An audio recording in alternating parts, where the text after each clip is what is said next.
Hello विद्यार्थी मित्रो, contract कॉस्टिंगमधलं आपण पाहतोय practical number 8.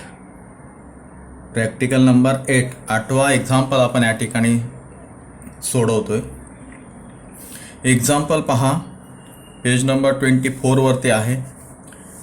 Costing advance costing and ऑडिटिंगच्या वहीमध्ये mister Ram undertook a contract for the construction of building on 1st January 2018, the contract price being rupees 30 lakh. 30 lakh रुपयाचा contract आहे.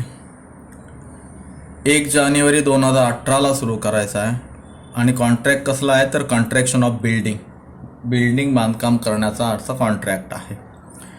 आणि कॉन्ट्रॅक्ट कोणी घेतलेला आहे? मिस्टर राम हा कॉन्ट्रॅक्टदार आहे. कॉन्ट्रॅक्टर इथे मिस्टर राम. आणि बिल्डिंग बांधण्याचा घेतलेल्या कॉन्ट्रॅक्टसाठी आलेला जो काय खर्च वगैरे आहे डिटेल्स त्या या ठिकाणी आपल्याला दिलेले. The following details are available for the year 2018. पूर्ण वर्षासाठी काय माहिती जे आहे खालीलप्रमाणे ते दिलेली. त्याच्यामध्ये काय काय बघा, मटेरियल परचेस. बिल्डिंग कन्स्ट्रक्शन करायचं म्हणजे मटेरियल येणार आहे. जो काय बिल्डिंगसाठी मटेरियल लागणार आहे तो मटेरियल 4,80,000 रुपयाचा.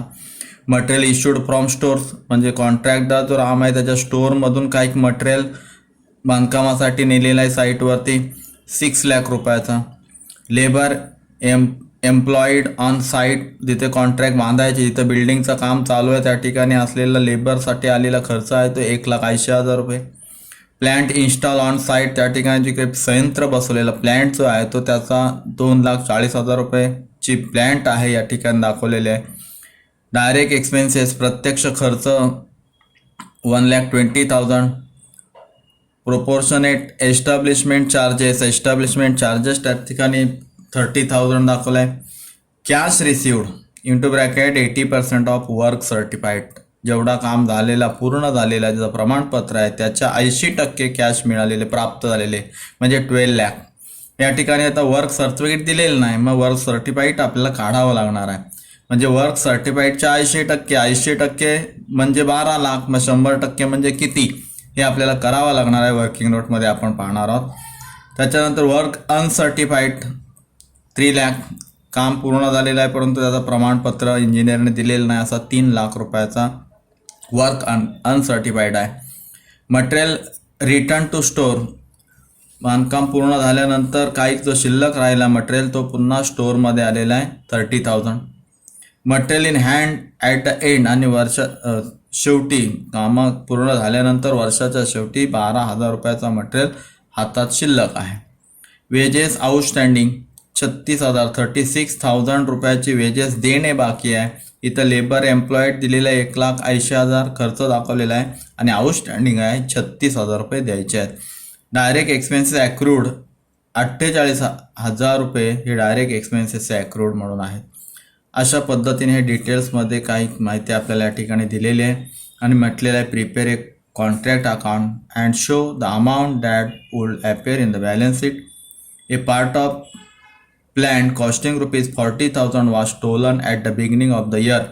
वर्षाच्या सुरुवातीलाच बघा प्लॅन्ट साईटवर नेऊन ठेवली होती. साईटवर म्हणजे जिथे कन्स्ट्रक्शन ऑफ बिल्डिंग आहे चालू आहे त्या ठिकाणी 2,40,000 रुपयाची प्लॅन्ट नेऊन ठेवली होती. पण वर्षाच्या सुरुवातीलाच 40,000 रुपयाची प्लॅन्ट जे आहे संयंत्र जे आहे ते चोरून नेले होते. म्हणजेच 2,40,000 मधली 40,000 रुपयाची प्लॅन्ट ही चोरून गेली होती.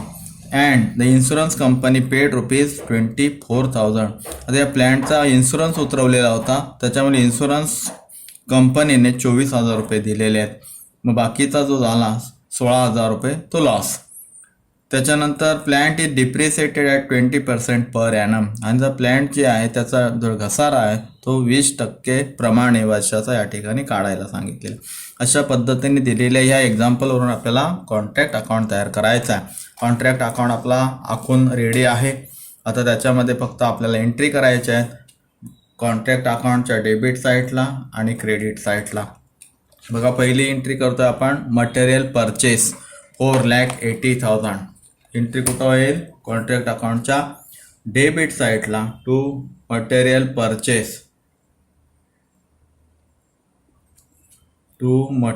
Purchase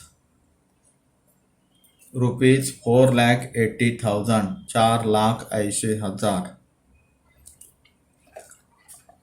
next material issued from स्टोरमधून गोडाऊनमधून कॉन्ट्रॅक्टदारच्या स्टोअरमधून साईटवरती मटेरियल इश्यूड केला 6,00,000 रुपयाचा ₹6,000. डेबिट साईडला कॉन्ट्रॅक्ट अकाउंटच्या to material issued from store ₹6,00,000. म्हणजे कन्स्ट्रक्शन ऑफ बिल्डिंगसाठी एवढ्या रुपयाचा मटेरियल त्या ठिकाणी वापरण्यात आलेला आहे. लेबर 1,80,000. लेबर कामगार मजुरी to labour employed on site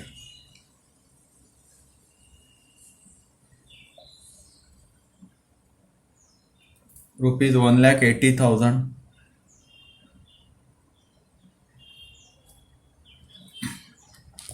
Plant install on site 2,40,000.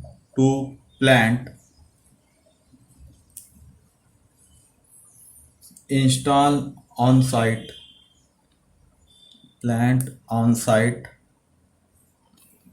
2,40,000 2,40,000. Next direct expenses to 1,20,000. To direct expenses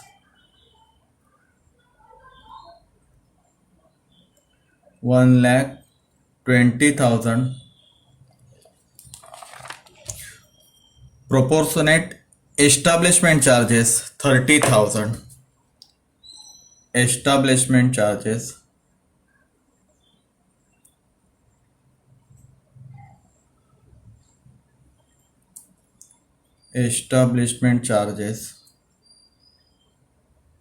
30,000. 30,000.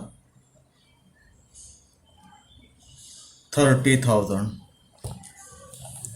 Cash received 80% of work certificate ₹12,000. त्याची वर्किंग नोट आपण करावी लागणार आहे, कारण वर्क सर्टिफिकेट किती झालेलं आहे तर काढायचं आपल्याला, कारण कॅश वर्क सर्टिफिकेटच्या 80% आले कॅश रिसिव्ड.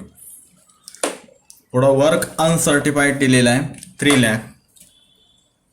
आता इथं वर्क सर्टिफिकेट आपल्याला काढावं लागणार आहे. यासाठी वर्किंग नोट करायची आहे आपल्याला. वर्किंग नोट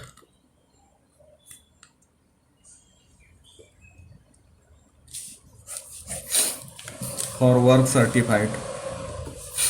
आता वर्क सर्टिफाईडची वर्किंग नोट करताना आपल्याला या ठिकाणी बघायचं आहे 80%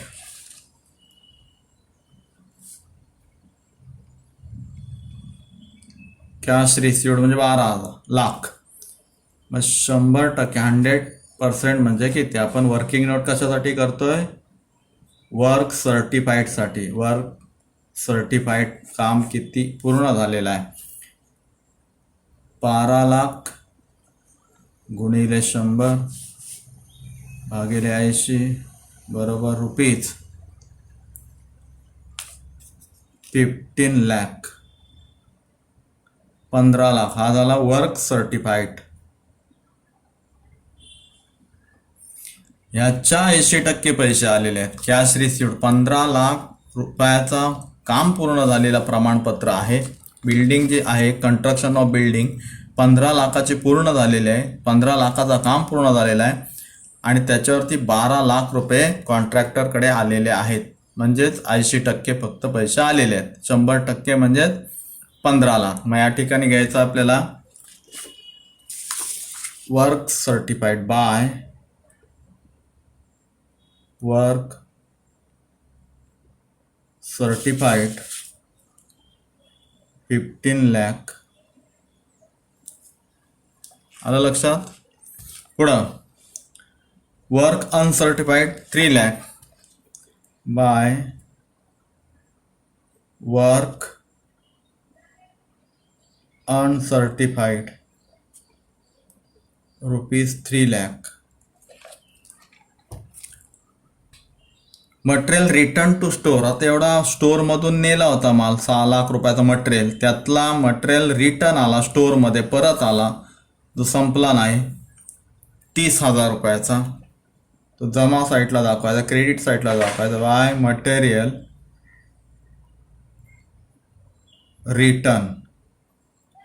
return to store 30,000.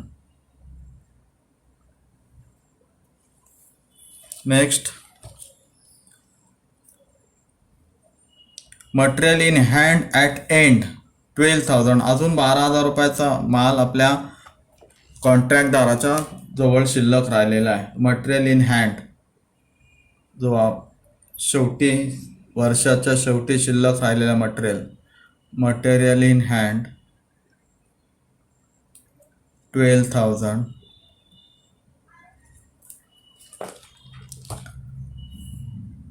Wedges outstanding 36,000. Wedges द्यायचा बाकी राहिलेला आहे 2.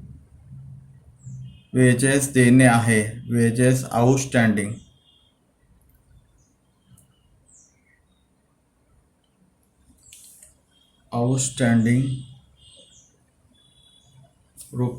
₹36,000. Next, direct expenses accrued 48,000 to direct expenses.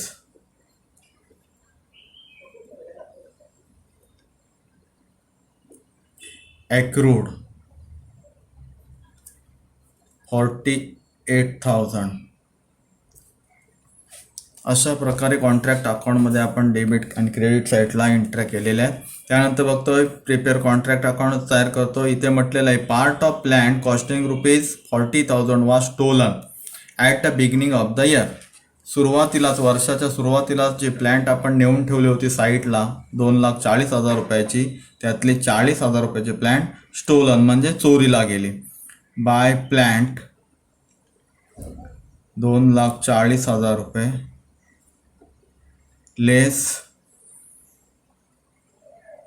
Stolen of plant 40,000.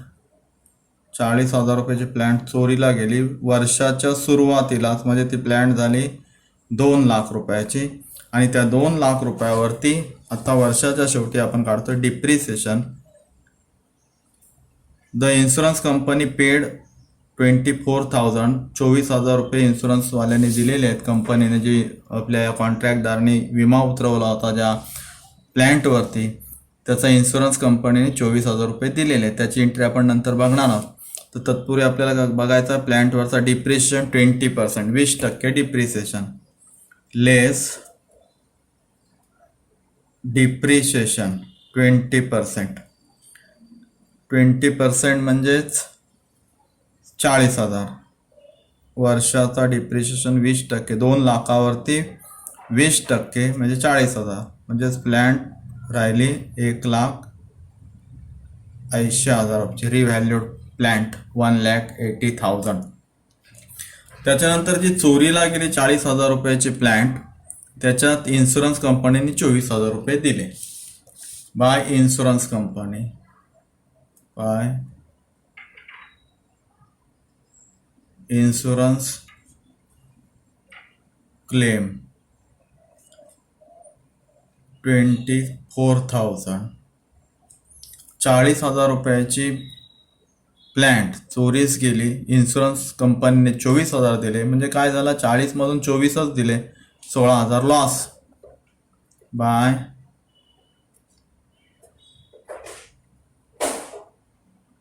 Loss on plant, by loss on plant 16,000. आणि हा लॉस ट्रान्सफर करायचा आहे, transfer to profit and loss account. अशा पद्धतीने पूर्ण दिलेल्या एक्झाम्पलवरून आपण ह्या कॉन्ट्रॅक्ट अकाउंटला एंट्री केलेली आहेत. आता आपण बघतो नोशनल प्रॉफिट. नोशनल प्रॉफिट का काढतोय तर काम 100% पूर्ण झालेलं नाही आहे. तर आता कल्पित नफा म्हणजे कॉन्ट्रॅक्टदारला किती नफा मिळेल, नोशनल प्रॉफिट आपण या ठिकाणी पाहतोय. तर नोशनल प्रॉफिट काढण्यासाठी कॉन्ट्रॅक्ट अकाउंटच्या क्रेडिटची टोटल आधी करायची आपल्याला. ही टोटल आधी करायची आहे. 15 लाख, 3 लाख, 18, 18 आणि 30, 12, 1,80,000, 24,000 आणि 16,000. टोटल 20,62,000, 20,62,000. त्याच्यानंतर इथं लिहून घ्यायचं आहे 20,62,000.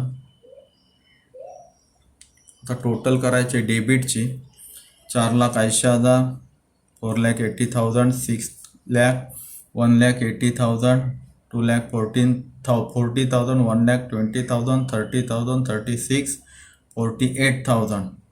टोटल 17,34,000, 17,34,000. याच्यातून 17,34,000 वजा करायचे आहेत, लेस करायचे आहेत.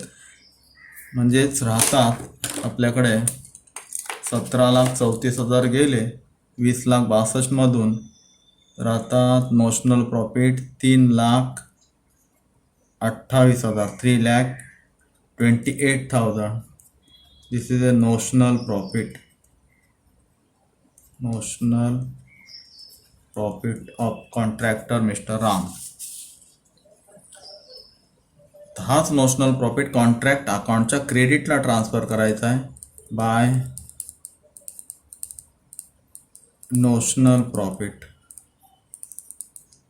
3,28,000. आता हा पूर्णच्या पूर्ण नोशनल प्रॉफिट अँड लॉस अकाउंटला ट्रान्सफर करायचा नाही आहे, म्हणजे कॉन्ट्रॅक्टदारला प्रॉफिट झालेलं दाखवायचं नाही आहे.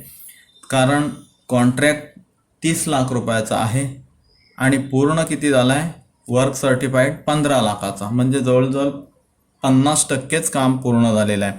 आणि म्हणून आपल्याला नोशनल प्रॉफिट फक्त या ठिकाणी काढून ठेवायचं आहे, काम जेव्हा पूर्ण झालेलं आहे 50%. आता या ठिकाणी यातला नोशनल प्रॉफिटमधली काही रक्कम ही प्रॉफिट अँड लॉस अकाउंटला ट्रान्सफर करायची आहे. ती ट्रान्सफर करण्यासाठी सुरुवातीला आपल्याला पाहायचं आहे वर्किंग नोट.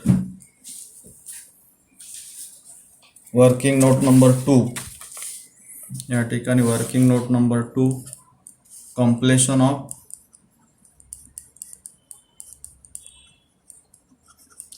Of work. किती काम पूर्ण झालेलं आहे तो आपल्याला या ठिकाणी पाहायचं आहे. आता कॉन्ट्रॅक्ट किती रुपयाचा आहे, कॉन्ट्रॅक्ट प्राइस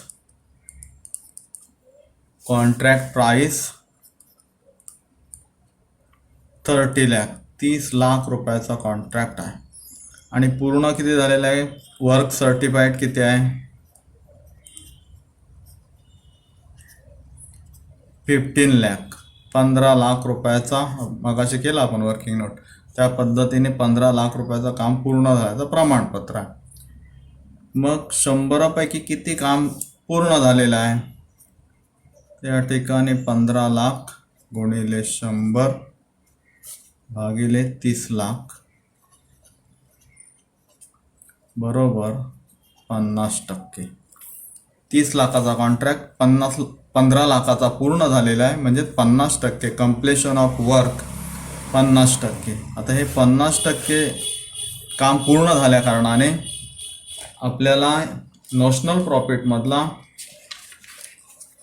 काही रक्कम ही प्रॉफिट अँड लॉस अकाउंटला ट्रान्सफर करायचे. त्यासाठी आपल्याला नियम दिलेला आहे बघा, 25 ते 50 पेक्षा कमी हा नियम, आणि 50 ते 90 त्यासाठी हा या फॉर्म्युला या ठिकाणी यूज करायचा आहे. 2/3 into notional profit into cash received भागिले work certified.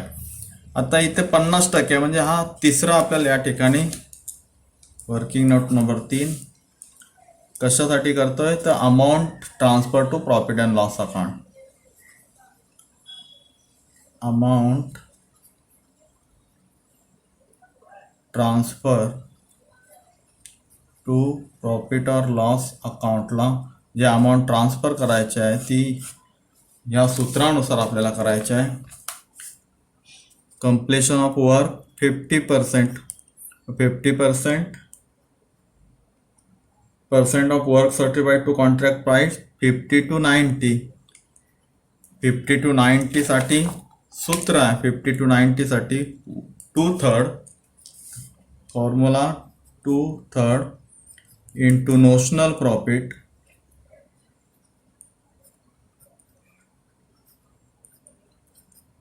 Into cash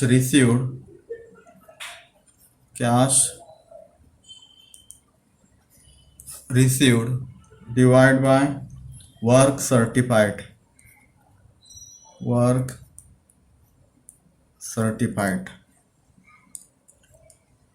2/3 into notional profit 3,28,000 3,28,000 into cash received 12,000 sorry 12 lakh 12 lakh रुपये भागिले वर्क सर्टिफाइड 15 लाख 15 लाख बरोबर 1 लाख रुपीज 1,74,933 एवढे रुपये आपल्याला प्रॉफिट अँड लॉस अकाउंटला ट्रान्सफर करायचे आहेत. तिथे लिहून घ्यायचं आहे टू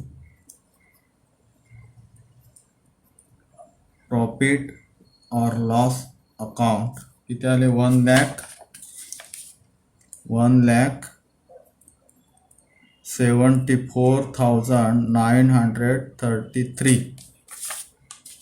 नोशनल प्रॉफिटमधली काही रक्कम जी आहे नियमानुसार 50% काम वर्क पूर्ण झालेलं आहे त्याच्यामध्ये 50%ला जो फॉर्म्युला आहे त्या फॉर्म्युला यूज करून त्या फॉर्म्युलानुसार 1,74,933 टू प्रॉफिट अँड लॉस अकाउंटला ट्रान्सफर केलेत. राहिलेली जी रक्कम आहे नोशनल प्रॉफिटची ती रक्कम रिझर्व ठेवायची वर्किंग प्रोग्रेस म्हणून या ठिकाणी लिहायचे. वर्किंग प्रोग्रेस 3,28,000 कॉन्ट्रॅक्ट अकाउंटच्या क्रेडिटला 3,28,000 कॉन्ट्रॅक्ट अकाउंटच्या क्रेडिटला 3,28,000 मधून 1,74,933 प्रॉफिट अँड लॉस अकाउंटला गेले. राहिले 1,53,067 1,53,067 ही झाली रिझर्व ठेवलेले अमाऊंट आहे. वर्किंग प्रोग्रेस जेव्हा काम पूर्ण होईल 50%च काम पूर्ण झालेलं आहे अजून 100% काम जेव्हा पूर्ण होईल तेव्हा वर्किंग प्रोग्रेस जी रिझर्व ठेवलेली रक्कम ही कॉन्ट्रॅक्टरला दिली जाईल. अशा पद्धतीने कॉन्ट्रॅक्ट अकाउंट प्रॉब्लेम नंबर 8 या ठिकाणी कंप्लीट झालेला आहे. धन्यवाद.